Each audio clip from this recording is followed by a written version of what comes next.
వాళ్ళు రెఫరెండం అంటున్నారు ఎలక్షన్స్ ని, మీరేమో హామీలు ఏమీ లేదు అంతా ఉత్తదే అంతా బోగస్ అంటున్నారు. వాళ్ళు రెఫరెండం గా భావిస్తున్నాం ఎలక్షన్స్ ని అన్నారు. వాళ్ళు దేనికి రెఫరెండం? సీఎం చెప్తున్నాడు స్వయంగా అండి. దేనికి రెఫరెండం? ఇప్పుడు మాటల గ్యారెంటీ చేయడానికి చాలా బ్రహ్మాండంగా రేవంత్ రెడ్డి గారి లాగా ఎవరు మాట్లాడారు ఈ రాష్ట్రంలో.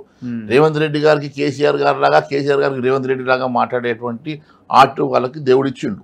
నేను ఒకటే అడుగుతా ఉన్నాను, రేవంత్ రెడ్డి గారు ఏ హామీ నెరవేర్చినా రెఫరెండం అంటున్నారు.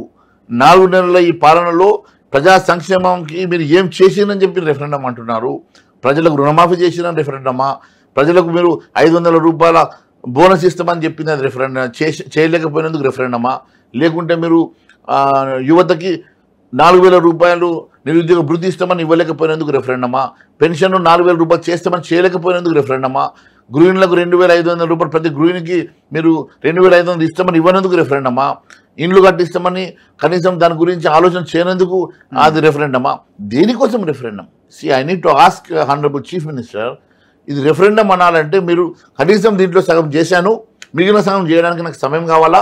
ఈ సగం చేశాను కాబట్టి 4 నెలల్లో, లేకుంటే నేను ఒప్పుకున్నట్టు 6 గ్యారెంటీలను అమలు చేశాను కాబట్టి నేను రెఫరెండానికి మీరు ఒప్పుకుంటారా? ఒకవేళ వాళ్ళకి మెజారిటీ సీట్లు కనుక వస్తే, వాళ్ళు అంటున్న 10-12 సీట్లు వస్తే ఎస్ మీరే గెలిచారు అని మీరు ఒప్పుకుంటారా? చూడండి, 12 సీట్ల 10 సీట్ల అది ఇంపాసిబుల్ అండి వారికి రావడం అనేది. పక్కన పెట్టండి, ఎన్ని వస్తాయి? 10 కాకపోతే వాళ్ళు 5 దాటరండి. 5 మేము 10 మించుతాము, వాళ్ళు 5 దాటరు. అది పక్కన పెట్టండి, అది రేపు మీరు ఎన్నికలు వచ్చినాక మీరు చూడండి.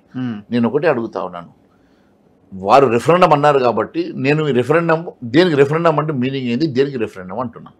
రెఫరెండము మీరు చేసినటువంటి కార్యక్రమాలకి ప్రజా పాలనలో మీరు ఇచ్చినటువంటి హామీలు 6 గ్యారంటీలు నేను 1 రోజుల్లో చేస్తానో 100 రోజుల్లో చేస్తానో చేశాను కాబట్టి మిగిలినవి చేసేటివి ఉన్నాయి కాబట్టి రెఫరెండం అంటే ప్రజలకు ఆలోచనలో పడతారు. కానీ ఏ ఒక్క హామీ కూడా కనీసం ఒక గ్యారంటీ కూడా నువ్వు పూర్తి చేయలేనట్టు, ఒక గ్యారంటీ కూడా పూర్తి చేయలేనటువంటి ఒక వ్యక్తి ఈరోజు రెఫరెండం అని చెప్పి ప్రజల్లోకి వెళ్తున్నారంటే ఇది హాస్యాస్పదం కాదని అడుగుతున్నా.